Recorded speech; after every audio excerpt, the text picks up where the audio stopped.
All right, let's talk about 2026, because it's shaping up to be a year of massive financial shakeups here in the UK.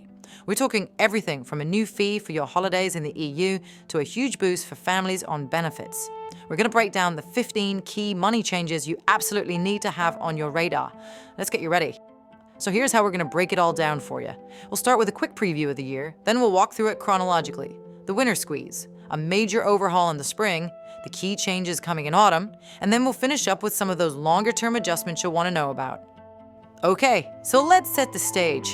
2026 is one of those years where being prepared is really going to pay off.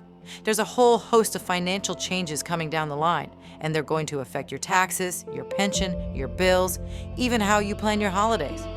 And really, this is the big question, isn't it? From what might seem like small tweaks to your bills, all the way up to major policy shifts, these changes are going to be felt in households right across the country. So let's dive in and see what's what. The changes start kicking in from day one. No easing into it. So let's look at what to expect as soon as the new year begins, starting with something that, well, affects pretty much every single one of us. First up, your energy bills. So, from January 1st, the price cap is set to rise, but only slightly. We're talking about 28p extra on the average monthly bill. Now, the bigger picture is actually a bit more positive, because the government has also pledged to save households an average of 150 quid on energy costs later in the year. Next, one for the drivers. A massive compensation scheme is launching for around 14 million people who might have been unfairly sold a car loan. So think back. If you bought a car on finance anytime between 2007 and 2024, you could be in line for an average payout of around £700 per agreement. Definitely one to watch out for in early 2026.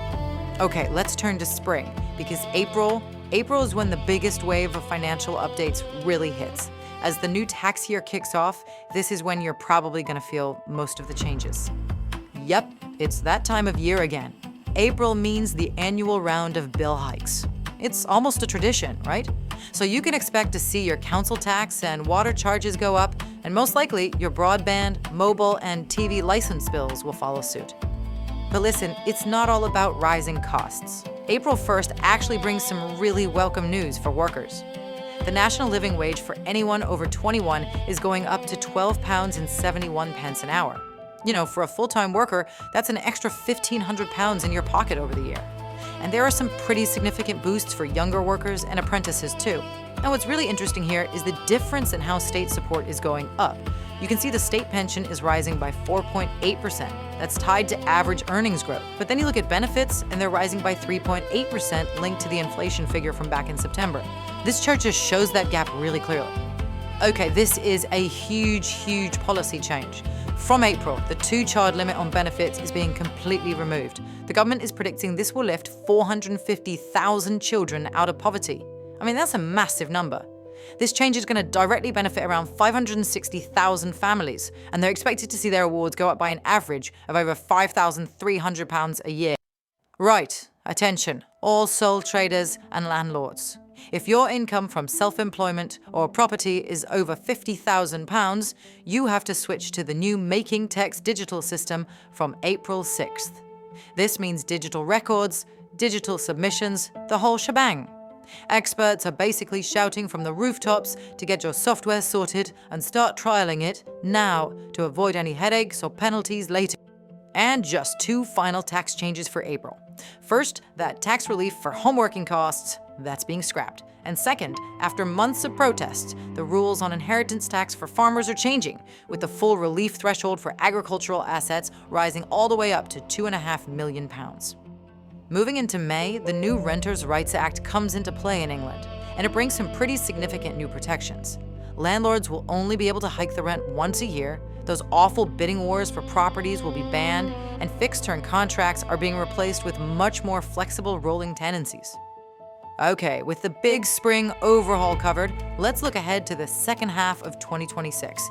The pace of change doesn't really slow down, with some important dates for your diary coming up in the autumn.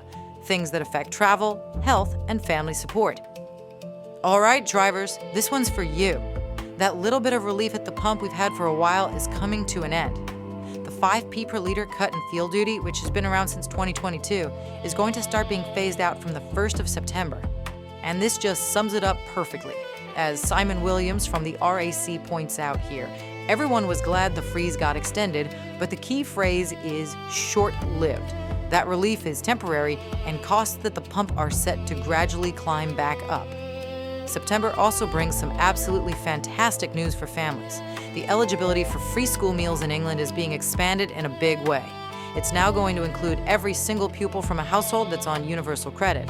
The government estimates this move alone could lift 100,000 children completely out of poverty. On October 1st, we've got a new tax strategy kicking in for vaping and tobacco. So, a new duty is being introduced on vaping products to try and make them less appealing, especially to young people.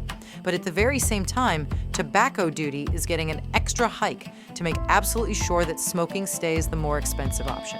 It's all about keeping that financial incentive to switch. And hey, if you're planning a European holiday, you need to know about this. A new system called ETIS is set to launch in late 2026.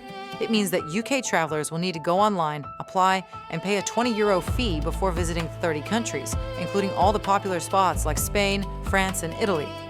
Finally, let's just zoom out for a second and look at the bigger picture. One of the most significant long-term changes actually starts to take effect in 2026, and it's one that's going to impact millions of people's plans for retirement. So, the crucial point here is this: the state pension age is going up. Starting in 2026, it's going to gradually increase from 66 to 67 over a 2-year period. This affects everyone born after April 1960. And you can see a further rise to 68 is already penciled in for the future, so this is definitely a trend that's here to stay. So, when you put it all together, what does 2026 really look like? Well, it's a year of financial push and pull, isn't it? On one hand, costs are clearly rising for things like bills and fuel. But on the other, that's being balanced by some really targeted support for families and wage boosts for lower earners. The biggest takeaway, though, has to be the need to be proactive. Whether it's sorting out your tax software or just remembering that new travel fee, planning ahead is going to be absolutely essential. We've covered a lot of ground today, from your daily commute all the way to your retirement plans. So now is the time to really think about your own situation. Looking at everything we've talked about, which one of these 15 changes is going to demand the most attention in your personal financial plan for 2026?